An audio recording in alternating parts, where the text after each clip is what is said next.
Siemanko, z tej strony PJ. Tym razem do recenzji dostaliśmy buty Adidasa. But sygnowany nazwiskiem Donovana Mitchella, czyli oczywiście Don Issue 4.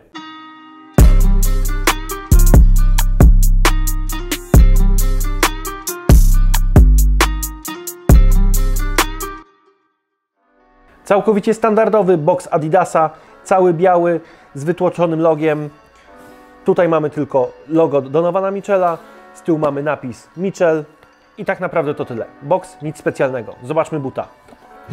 Natychmiast w oczy rzuca się kolorystyka nawiązująca do oldschoolowych strojów Utah Jazz. Bardzo ciekawy motyw, szkoda tylko, że Donovan już nie gra w Utah.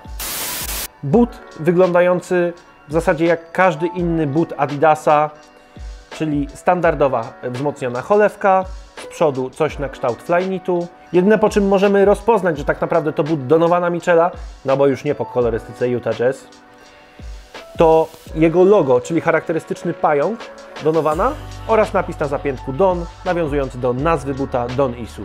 Także za design, wygląd i pierwsze wrażenie przyznajemy marne 3 na 10. Wydaje mi się, że to i tak wygórowana ocena.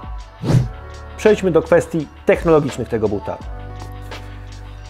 Cholewka z technologią Lightlock, która ma nam zapewnić doskonałe dopasowanie i łatwe zakładanie oraz zdejmowanie buta, oraz bardzo lekka pianka Light Strike, która jest odpowiedzialna za amortyzację. Dodatkowo jeszcze są wzmocnione tutaj płytką, natomiast płytka nie jest jak w przypadku Nike i poprzednich LeBronów z włókna węglowego, tylko jest z najzwyczajniejszego plastiku. Także za technologię dostaję 3 na 10. Teraz przychodzi pora na kwestię performance'ową.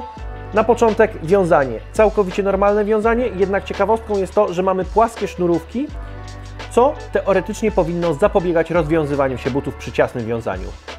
Kolejną rzeczą jest sztywność buta.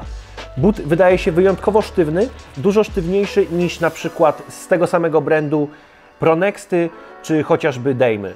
Ciekawostką w tych butach jest natomiast trakcja, ponieważ zależy ona od kolorystyki.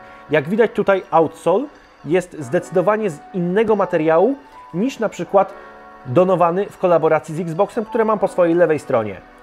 Tam trakcja jest zdecydowanie gorsza. Ma się wrażenie, że guma jest bardziej plastikowa, można by tak powiedzieć, i będzie się znacznie bardziej ślizgać. Natomiast w tym trakcja wydaje się być znakomita. Przechodząc do amortyzacji, mamy tu klasyczną już dla Adidasa i butów koszykarskich piankę Light Strike. Charakteryzuje się ona niezbyt dużą responsywnością, jednak na spokojnie wystarcza, żeby zabezpieczyć nasze lądowanie. Jeśli chodzi o pozostałe rzeczy, buty fitują true to size, to znaczy, że możemy dobrać dokładnie ten rozmiar, który nosimy na co dzień i w innych butach do kosza. Jeśli chodzi o zabezpieczenie stopy, jest ono mocno niepewne, bo cała klatka buta sprawia wrażenie, że nie do końca nas chroni i podczas bardzo dynamicznych skrętów zdarza się, że ten but zostaje, a pięta wyjeżdża delikatnie poza obrys podeszwy, co ostatecznie może być odrobinę niebezpieczne. Wielkim plusem jest to, jak but jest lekki. Zakładając go, praktycznie nie czujemy, że mamy coś na nodze.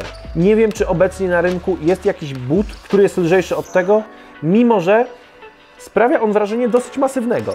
Także za feeling i performance dostaję 5 na 10, bo waga buta naprawdę ma tutaj bardzo duże znaczenie przy ocenie. Przejdźmy do ostatniego aspektu oceny, jakim jest oczywiście cena. Cena detaliczna Don Issue 4 to 499 zł.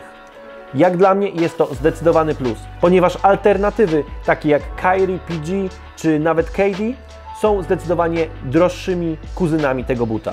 Więc jeśli zależy Ci na szybkich, dynamicznych zmianach kierunku, to ten but jest zdecydowanie dla Ciebie. Więc za cenę możemy z czystym sumieniem przyznać mocne 8 na 10 punktów. Przejdźmy do ostatecznej oceny. Don Issue 4 udało się zebrać 19 na 40 punktów.